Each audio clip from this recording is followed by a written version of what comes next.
The wind swept across the lonely plains, carrying with it the scent of dust, pine, and something darker, something that made even the ravens quiet. Jacob Hale, the most solitary rancher for miles, rode his old Mustang along the ridge before sunset. He wasn't a man who scared easily. He had survived storms, wolves, and the harsh winters of the frontier. But that evening, something felt wrong. His horse sensed it too, tossing its head, snorting at shadows. Jacob narrowed his eyes. Up ahead, something dangled from the crooked branch of a dying juniper tree. At first, he thought it was a deer hide or some outlaw's warning sign. But as he rode closer, his heart dropped hard in his chest. It was a girl, young, barely alive. Her wrists were bound, her ankles scraped. And hanging around her neck was a wooden sign, crudely carved with a knife, "White man don't forgive." Jacob's breath caught. For a moment, the world narrowed to the pale rise and fall of her chest. She wasn't dead, not yet. He jumped off his horse and reached up, cutting her down with trembling hands. Her body collapsed into his arms like a feather dipped in blood. She was Apache, dark hair matted with dirt, skin bruised, face streaked with dried tears and dust. Someone had left her there to suffer slowly, or to send a message. Jacob laid her gently on the ground and checked her pulse. It fluttered weakly. "Easy now," he whispered, brushing the hair from her face. Her eyelids twitched at the sound of his voice. "You're safe. I ain't here to hurt you." Her lips parted. A faint whisper escaped, broken, almost soundless. "Why? Help me." Jacob swallowed. A question he didn't have time to answer. He scanned the empty plains, expecting riders or raiders hiding in the brush. But the land was silent, as empty as his ranch after his wife died years ago. The loneliness he carried felt heavy in that moment, like fate had sent this girl into his path for a reason he wasn't sure he understood yet. "I'm getting you out of here," he said, sliding his arms under her fragile body. She winced in pain, but didn't fight. She was too weak. Jacob mounted his horse with her held close and kicked into a hard gallop toward his ranch. Every second mattered. Whoever tied her there might come back, or worse, they might come looking for her. As the sun dipped below the horizon, Jacob's mind raced. Who had done this? Settlers angry at her tribe? Outlaws seeking revenge? Or someone from her own people? All he knew was this: no one deserved to hang from a tree like an animal. Not a girl, not a child. And as night fell over the plains, Jacob Hale, lonely rancher, widower, quiet man, found himself riding with a stranger whose presence would pull him into a war he never meant to fight, a truth he never meant to uncover, and a danger far greater than the sign hanging from her neck. Because forgiveness was the least of what the killers wanted. They wanted her dead. And anyone who saved her, too. Jacob pushed open the door to his cabin with his shoulder, carrying the girl inside. The warm glow of the lantern flickered across her bruised face. She looked so young, maybe 14, maybe 15. Too young for the viciousness she had endured. He laid her on the cot near the fire and grabbed a basin of water. Her eyes fluttered open again, following his movements nervously. "You're hurt," he said. "I'm just cleaning the wounds."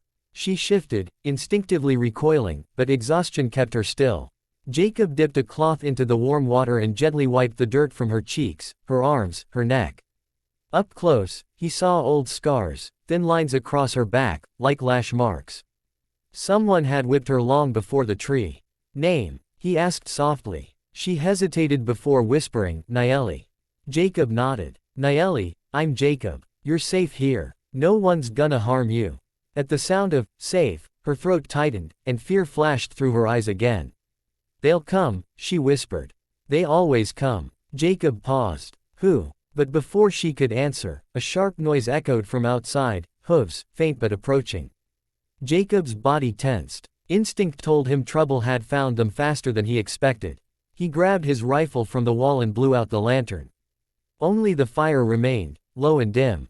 Naeli struggled to sit up, panic shaking her thin frame. "No," Jacob whispered, steadying her shoulder. "Stay down. You're hurt." He moved silently to the window and peeked out. 3 riders approached, their silhouettes black against the moonlit plain. They didn't ride like Apache. They didn't ride like cowboys either. They moved like hunters. Naeli's voice trembled behind him. "The men who took me, they say killing me will start a war. They want the tribes to fight the settlers. They want blood." Jacob's jaw tightened. So that was it. A planned spark for a fire that would burn everyone. They won't get you, he said, more to himself than to her. The riders stopped near his barn. One of them shouted, "Hail! We know you picked up something that don't belong to you." Jacob's blood turned cold. They knew his name, which meant this wasn't random. "You hand that Apache girl over," the man yelled, "and we'll let you live." Naeli's breath froze. Jacob turned and knelt beside her. "I ain't giving nobody to murderers," he whispered. "Not now, not ever." Her eyes filled with something more than fear, something like disbelief. No one had ever stood between her and death. Jacob cocked his rifle and spoke low, his voice grim. "If they want a fight, they'll get one." Outside, the men laughed, an ugly sound that clawed at the walls. "You're a fool, Hale," they shouted. "She's marked for death, and anyone who saves her dies the same." Jacob positioned himself by the door. "Then let's see," he muttered, "who does the killing, tonight." The rancher who lived alone had just declared war, and he wasn't backing down.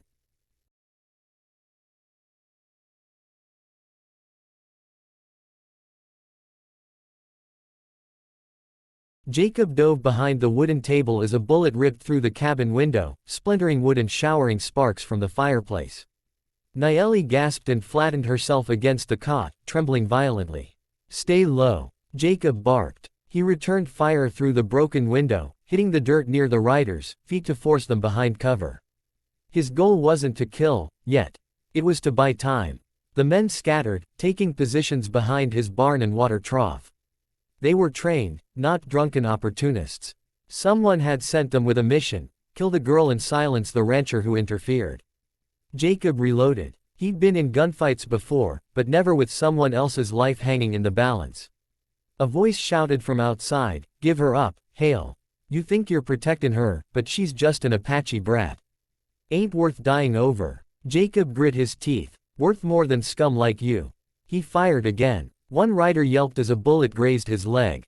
Naeli pushed herself up on her elbows, tears streaking her cheeks. "You should leave me," she whispered hoarsely. "If they kill you, it will be my fault." Jacob turned sharply toward her. "What happened to you ain't your fault," he said. "And I ain't abandoning a child because cowards tell me to." Something broke inside her, something that had been held tight for too long, the belief that she didn't deserve to live. Before Jacob could speak again, the men launched a second attack. Flames erupted outside. One of them had set fire to his barn. The horses shrieked inside. "No," Jacob whispered. Damn it. He couldn't let his animals burn. But he couldn't leave Naeli defenseless either.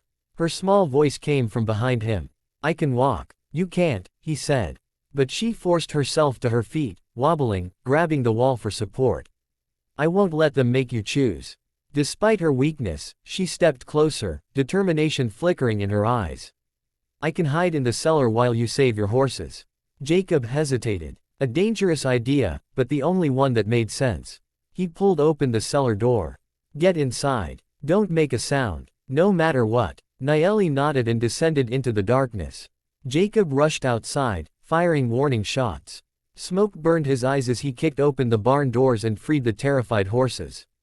The flames caught the hay, roaring higher. He grabbed the reins of his mare, shoving her away from danger. But the moment he turned, one of the riders tackled him, slamming him into the dirt. Jacob's rifle flew from his hands. "You should have handed her over." The man growled, raising a knife. Jacob fought back with his fists, landing a hard blow to the man's jaw. The knife skidded across the dirt. The second rider approached with a shotgun. "Move, and you die slow." Jacob froze. But before the trigger could be pulled, a sound sliced through the smoke. An arrow. It hit the rider's shoulder, sending him spinning. Another arrow struck the dirt near the first man's feet. From the shadows of the trees, Apache warriors emerged, silent, swift, deadly. Naeli's tribe. Their leader stepped forward, bow raised. His eyes burned with fury and relief as he spotted Jacob.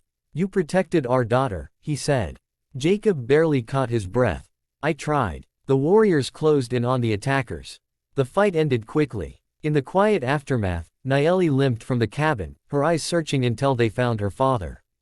She fell into his arms, sobbing. Then she turned to Jacob. "You didn't have to save me," she whispered. Jacob shook his head. "Sometimes, the lonely find someone worth fighting for." The Apache chief nodded. You have our respect, Hale. And our protection. For the first time in years, Jacob didn't feel alone. And the message, carved on that cruel wooden sign, was proven wrong. Forgiveness was real, because a lonely rancher gave it first.